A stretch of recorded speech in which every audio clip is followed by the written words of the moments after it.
Hello and welcome to Stampin' by Hannah. Today I have a partial die cutting technique for you and we're going to make this Z-fold card. Isn't that really pretty? Using the Butterfly Basics stamp set, this butterfly just here, and the coordinating butterflies thinlits dies, which come with 3 dies, but only one actually cuts out the stamped image. I've also got 3 ink pads. This card uses Calypso Coral Calypso Coral, Marina Mist and Pear Pizzazz, but today I'm going to use Bermuda Bay, Daffodil Delight and Melon Mambo, and you will also need your Big Shot for this technique. So this card uses a piece of Whisper White cardstock, A4, cut in half. I'm actually going to use a piece of the shimmery white card today. Don't know how well this is going to, my camera's going to pick this up. I know it does. It's got a really subtle shimmer to it. And all I've done, I've taken a piece of A4, I've cut it in half across the middle, I've folded it in half to make my standard card base, and then on the inside of the card I've drawn a line halfway between the scoreline and the edge of the card, and that's going to form that ridge there eventually. So to start with, we're going to stamp 3 butterflies down the centre, down this centre line here. Get my block, and we're going to use a Stampin' jig just to ensure correct positioning.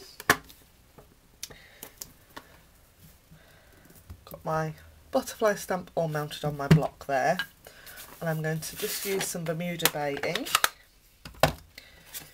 As always with our Stampin' jig, pop the imaging sheet down first, bring the handle into that top right hand corner, or whichever corner you find easiest. You might decide to put it here, you can put it down at the bottom. I prefer to use it at the top right.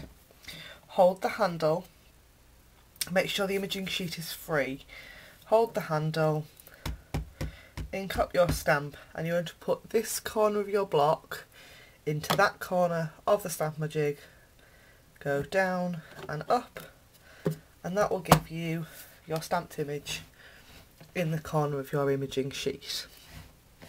You see, I'm thinking there's a shadow there, it's not, it's the ink pad underneath.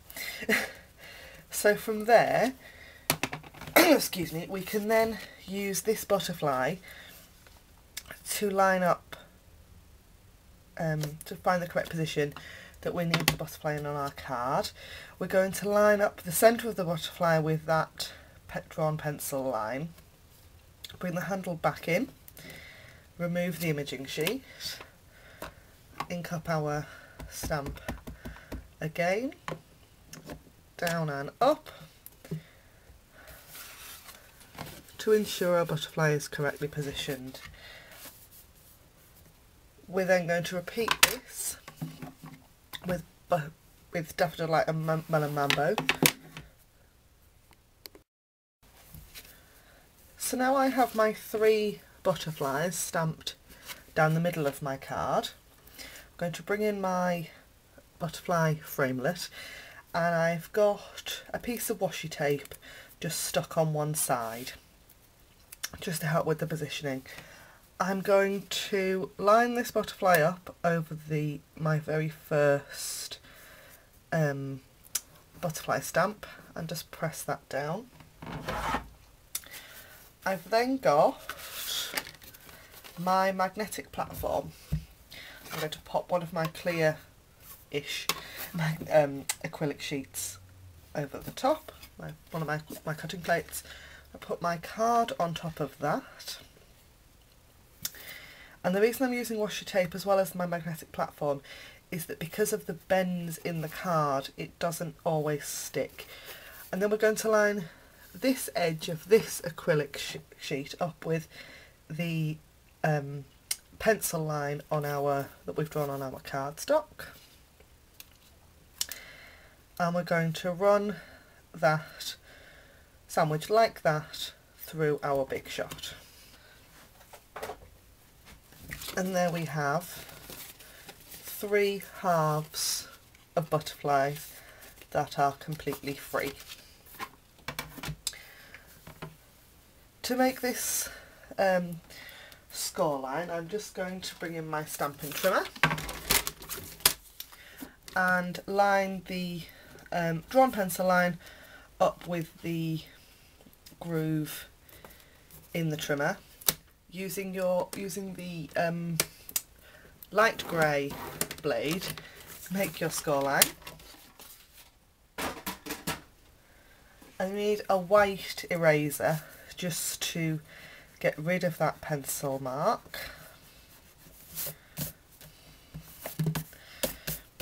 And then carefully, if you push all the butterflies through and then carefully fold that score line, burnishing it with your bone folder, you then have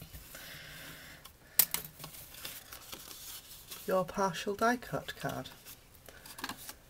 This one I finished off with some stamping inside, and that is my technique for today. All the measurements and written instructions are available on my blog, and the links in the down bar below, along with all the links to all the products I've used. Thanks for watching, and see you again next time. Bye for now.